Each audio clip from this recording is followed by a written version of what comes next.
विदेश मंत्री एस जयशंकर पाकिस्तान में हुए एससीओ यानी शंघाई सहयोग संगठन के सम्मेलन में हिस्सा लेने के बाद भारत लौट आए हैं। विदेश मंत्री जयशंकर ने एससीओ समिट में कहा कि अगर सीमा पार की गतिविधियां आतंकवाद, उग्रवाद और अलगाववाद की 3 बुराइयों पर आधारित होंगी तो व्यापार, ऊर्जा और संपर्क सुविधा जैसे क्षेत्रों में सहयोग बढ़ने की संभावना नहीं है। सहयोग आपसी सम्मान और संप्रभु समानता पर आधारित होना चाहिए। इसे क्षेत्रीय अखंडता और संप्रभुता को मान्यता देनी चाहिए। इसे वास्तविक साझेदारी पर बनाया जाना चाहिए। इसमें एक तरफा एजेंडा नहीं होना चाहिए। ये माना जा रहा है कि उन्होंने बिना नाम लिए चीन और पाकिस्तान पर प्रहार किया है। विदेश मंत्री एस जयशंकर का पाकिस्तान दौरा बेहद छोटा रहा, लेकिन इसकी बहुत चर्चा हो रही है। भारत और पाकिस्तान के मीडिया में विदेश मंत्री जयशंकर की कही हर बात और कदम का विश्लेषण किया जा रहा है। पाकिस्तान के पीएम और विदेश मंत्री को शुक्रिया कहा। उमर अब्दुल्ला ने जम्मू कश्मीर के मुख्यमंत्री पद की शपथ ली।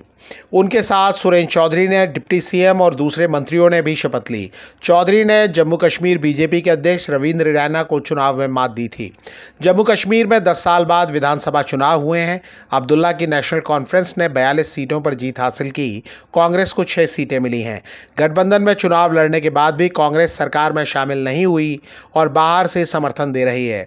प्रधानमंत्री नरेंद्र मोदी ने उमर अब्दुल्ला को बधाई दी है और कहा है कि केंद्र सरकार जम्मू कश्मीर की प्रगति के लिए उनके साथ मिलकर काम करेगी। शपथ समारोह में कांग्रेस नेता राहुल गांधी, प्रियंका गांधी, समाजवादी पार्टी प्रमुख अखिलेश यादव समेत कई नेता मौजूद थे। विमान में बम होने की झूठी खबर को लेकर सरकार सख्त कदम उठाने के मूड में है। गृह मंत्रालय ने इस मामले में एविएशन मिनिस्ट्री से रिपोर्ट मांगी है। वहीं उड्डयन मंत्री राममोहन नायडू ने एक बयान जारी कर ऐसी घटनाओं की निंदा की है। बीते 3 दिन में 19 विमानों में बम होने की धमकी दी गई है। ये सारी खबरें झूठ साबित हुई हैं, लेकिन इनसे अधिकारी, एयरलाइंस और यात्रियों को काफ़ी परेशानी उठानी पड़ी है। बुधवार को जिन 7 विमानों को लेकर धमकी दी गई थी, उनमें इंडिगो की 4, स्पाइसजेट की 2 और आकाशा की 1 फ्लाइट शामिल है। 15 अक्टूबर को 7 फ्लाइट में बम होने की धमकी मिली थी। इन फ्लाइट में एयर इंडिया एक्सप्रेस का दिल्ली से शिकागो जाने वाला विमान शामिल था। सुप्रीम कोर्ट में लेडी ऑफ जस्टिस यानी न्याय की देवी की नई मूर्ति लगाई गई है। इस मूर्ति की आंखों से पट्टी हटा दी गई है। नई मूर्ति के हाथ में तलवार की जगह संविधान की किताब है। ये मूर्ति सुप्रीम कोर्ट में जजों की लाइब्रेरी में लगाई गई है।